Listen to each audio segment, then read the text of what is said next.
Greece is under pressure for its recent decision to freeze asylum applications, citing a surge in the number of migrants arriving by boat from North Africa.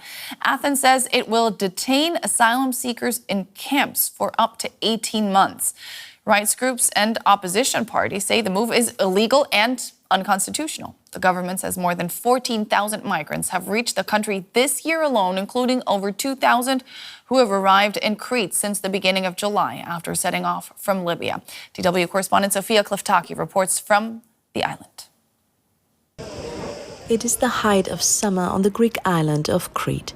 Tourists come here to escape, but next to the beach towels and jet skis, another arrival tells a very different story. Every day, boats like this one reach the island's southern coast. In recent weeks, the numbers of irregular arrivals from Libya by sea have surged.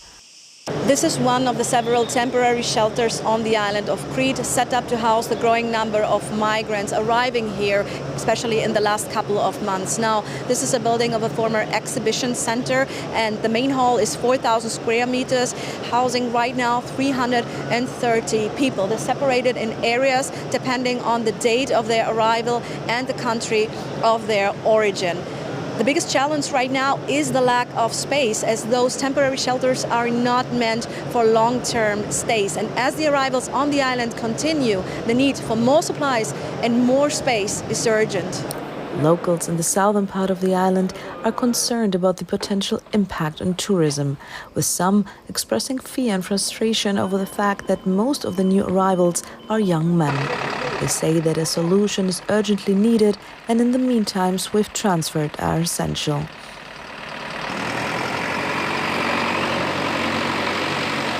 They come and invade. They ruin the image of our land. If they were women and children, I could understand that. But they come here to ask for what? Are we going to war? Are they here to devour us? I don't know. Tourism is at stake, locals say. It's bad publicity. Tourists come here and wait to catch the boat, and they see undocumented migrants coming ashore. It's an unpleasant sight, and it's damaging to our reputation. Others show compassion, but also raise practical questions. They're human beings too, and we should feel compassion for them. Thirsty, exhausted from wars and all sorts of hardships. And there's some solidarity, yes. But let's hope they don't bring diseases, viruses and the like. Yes, that's also a concern. Where will these people go? Where will they sleep? Where will they use the toilet?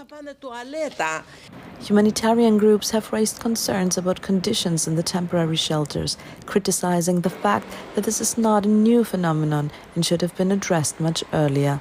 They argue that the current setup is far from a livable or sustainable solution.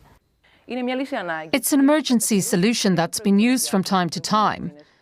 Not just when arrivals were high and the situation became suffocating.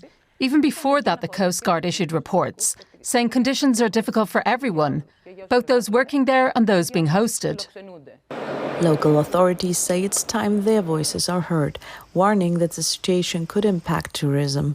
But beyond that, they point to a deeper issue.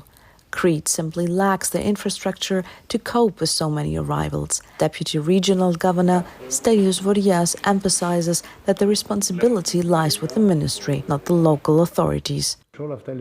So when it comes to all these expenses taken on by the region, covering their food, transportation, chemical toilets, all the necessary facilities, it's often the municipalities that scramble just to find a bus to transport these people from the beaches where they arrive, and the region handles everything else, all without financial support over these past 2 years. The situation on Crete hangs in the balance.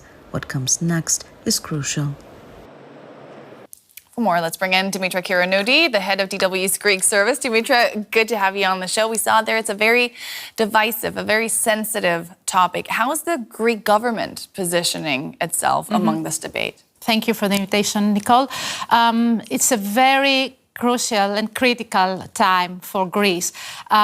We see every day arrivals at Crete, and in order to give you the broader picture, Greece actually suspends asylum application for the next 3 months, which means, in practical terms, detention or return to the home countries for the migrants arriving from North Africa to the island of Crete. As Greek Minister of Migration and Asylum said today from Denmark, you have 2 options if you enter illegally into the country: prison or return. I think that says the statement describes very well the situation.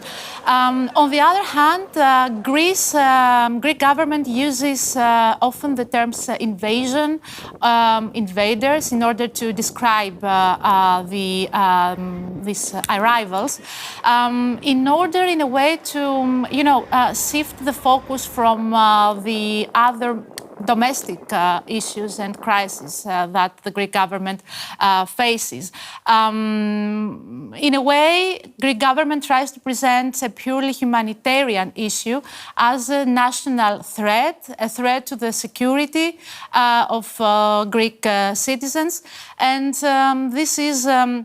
these are terms that are used also broadly and from many mainstream media in Greece as well. You mentioned the fact that they have suspended asylum applications for wannabe migrants coming from North Africa.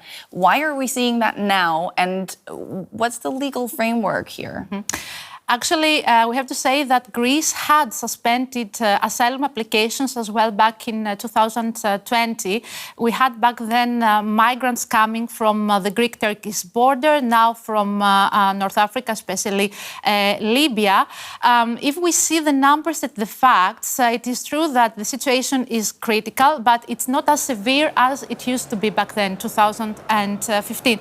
So we are talking about detention in terms of criminal law, and we are also talking about imprisonment of migrants. So broader legal concerns are raised the last weeks concerning these measures, and legal scholars talk about possible violations of domestic, constitutional, European and international law, such as the Refugee Convention of 1951 or the European Charter on Fundamental Rights.